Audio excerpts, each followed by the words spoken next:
Hello my lovely Leos, welcome to your May reading for 2016 with me Lorien. For those of you who are subscribing and returning, thank you very much and welcome back. For those of you who are new, hello, welcome. I hope you hear something within these messages today that's relevant for you and is going to help you. So as you may or may not know, I came out of hospital recently. I think it was just a week ago now. So I'm raring to go and get back on these tarot. All I want to do when I was in hospital was go, where's my cards? Where's my cards? So I'm really happy to get back and doing these May readings for you. This is my altar.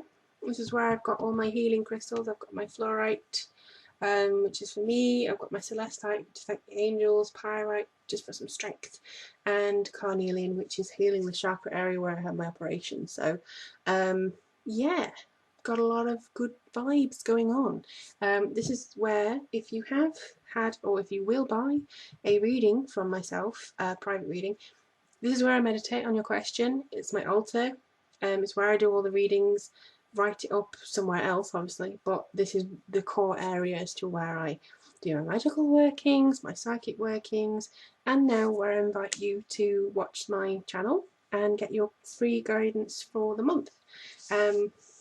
If it is that you want more personal or privately catered readings to yourself, then just click on the link below. You can have audio, email, video, spirit guide readings, Skype as well. I do accommodate people's time, imbalances, because I know that some people are about 12 hours in front, some people are about 12 hours behind or whatever, so I know where you are, and I'm GMT, so we'll figure it out. But this month we've got the Earth Magic Oracle deck and the Rider-Waite Tarot. This candle, I keep meaning to light it, is representing the colour for May. I feel a lot of communication around May, maybe because Mercury's retrograde, but Taurus energy, gorgeous Taurus energy, settled energy, and hopefully a lot of healing. I do get a lot of love from this month. I've actually not had a lot of love in the readings, but we'll see now, won't we? Let's see what's going on for Leo. And for those of you who were interested in the meditation videos, sorry it takes me a while sometimes, I swear I've still got morphine going through. If you were interested in the meditation videos, that's coming up. I'm in the process of writing them. I'm just going to record them and I have to do the video for them, and yeah, so keep the lookout for those. They are on their way. Oh, that's quick. I've just got one more shuffle to do for you. Let's see. Gorgeous. Ooh. Oh, wow. What was I just saying? Oh, I haven't had love yet. I spoke too soon. I really, really did. Okay, let's have a look and see what comes through with your... Now, Cancer had a card that flew onto the floor, and I'm not meant to bend down. So I hope it behaves itself now and gives me a card. Why did you... Come on. Gives me a card. Here we are. Right, I knew I spoke too soon. I kind of knew that this was going to be a love reading for you. I shouldn't have said anything. Okay.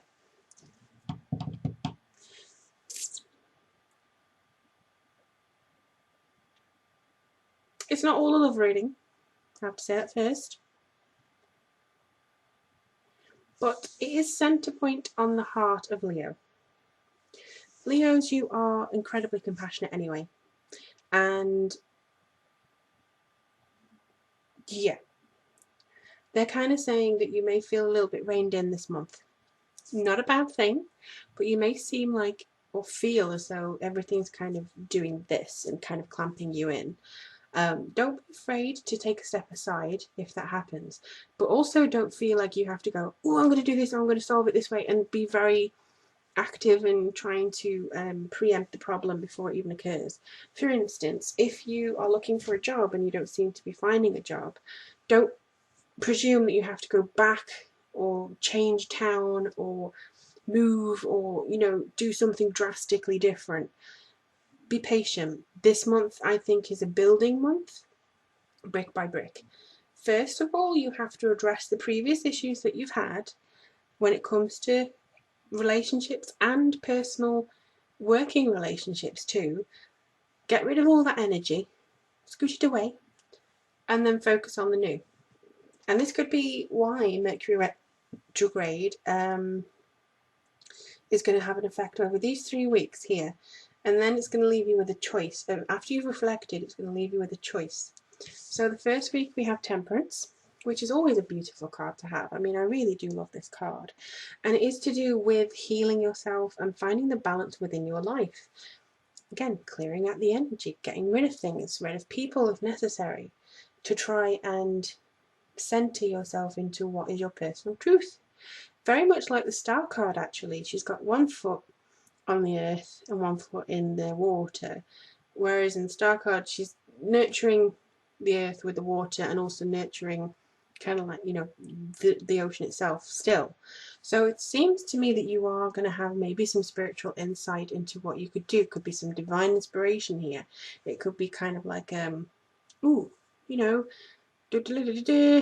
light bulb moment. But I think the focus has to be on healing first. The reason you're standing still is because you need to heal. That's what they just decided to tell me. You're going to see the sun rise. You are going to see the illumination of your efforts and where you need to go. You're going to be guided to the natural resolution.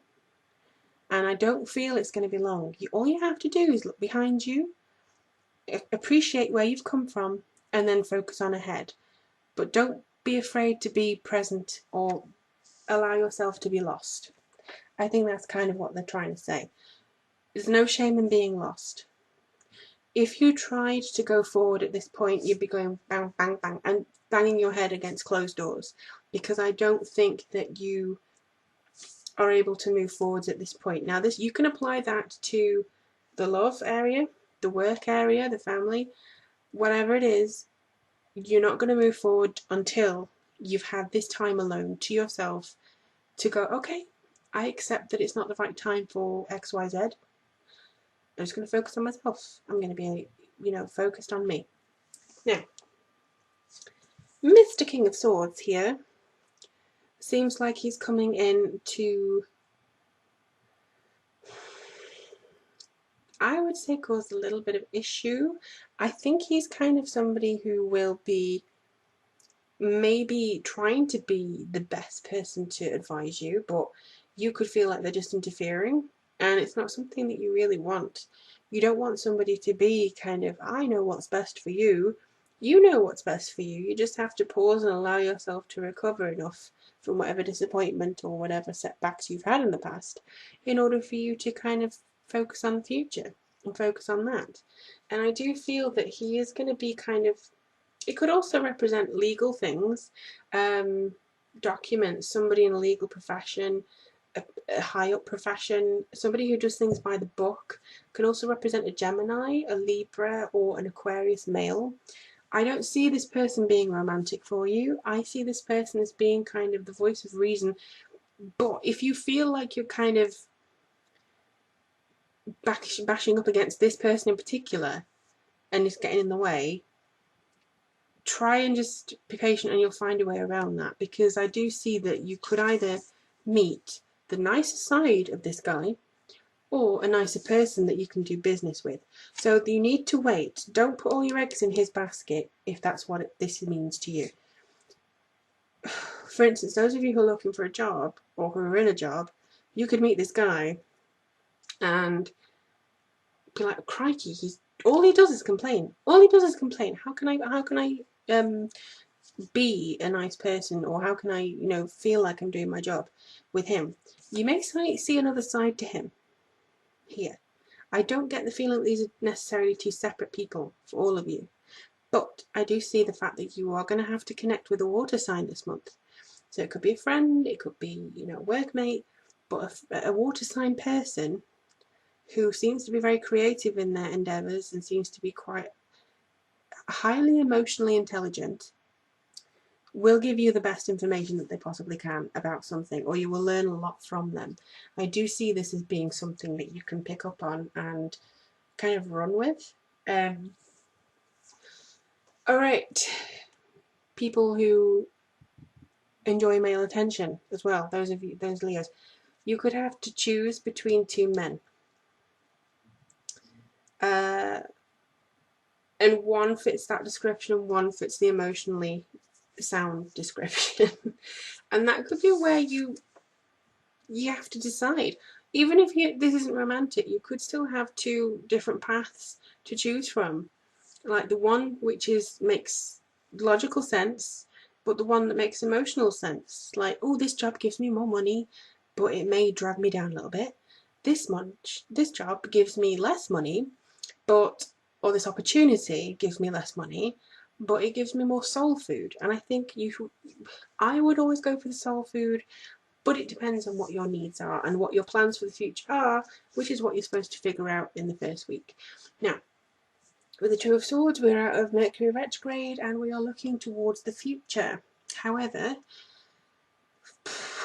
it could be a little bit like I have to choose between a rock and a hard place. I don't think that's the energy. I think actually that you could be deciding what to do with yourself and have come to crossroads, basically. And you may feel like you're carrying something with you that makes it very difficult for you to decide, or somebody else's expectations that makes it difficult for you to decide. It's not impossible for you to see the truth and take the blindfold off and be able to move forwards in a very positive fashion.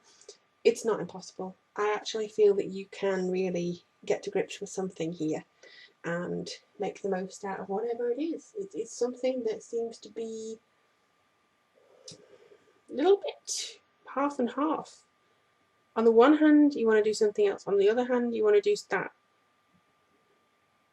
I wish I knew when the May full moon was.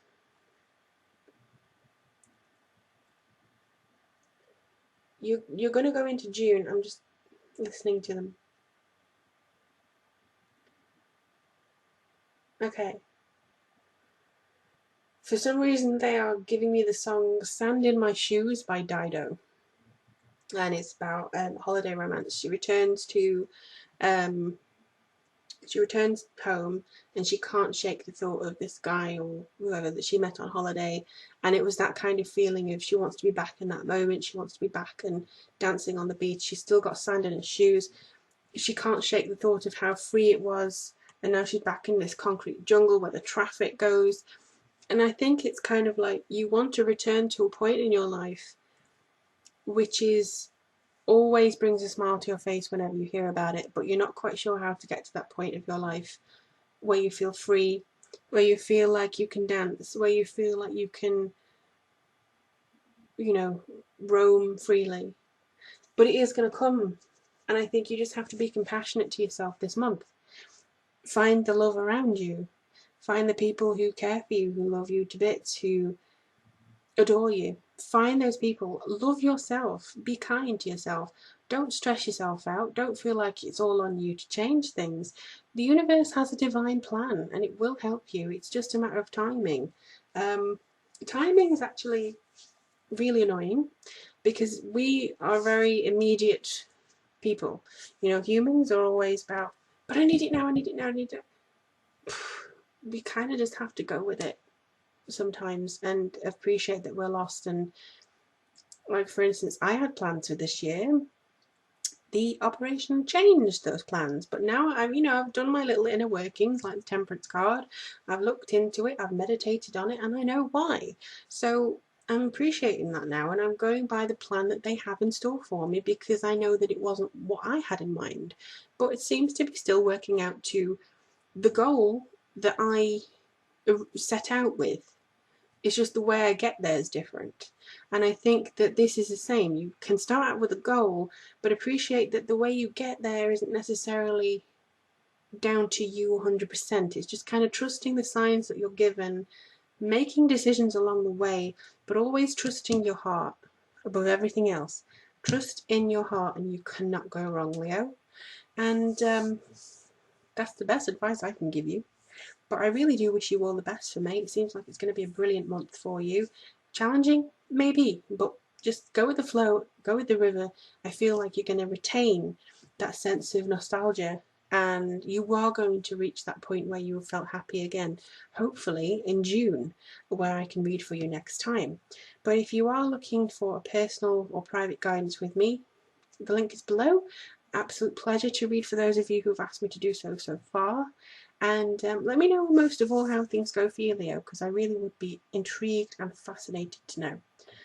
Well, I hope May brings you a lot of goodness, and I look forward to reading for you soon. Take care, lovelies.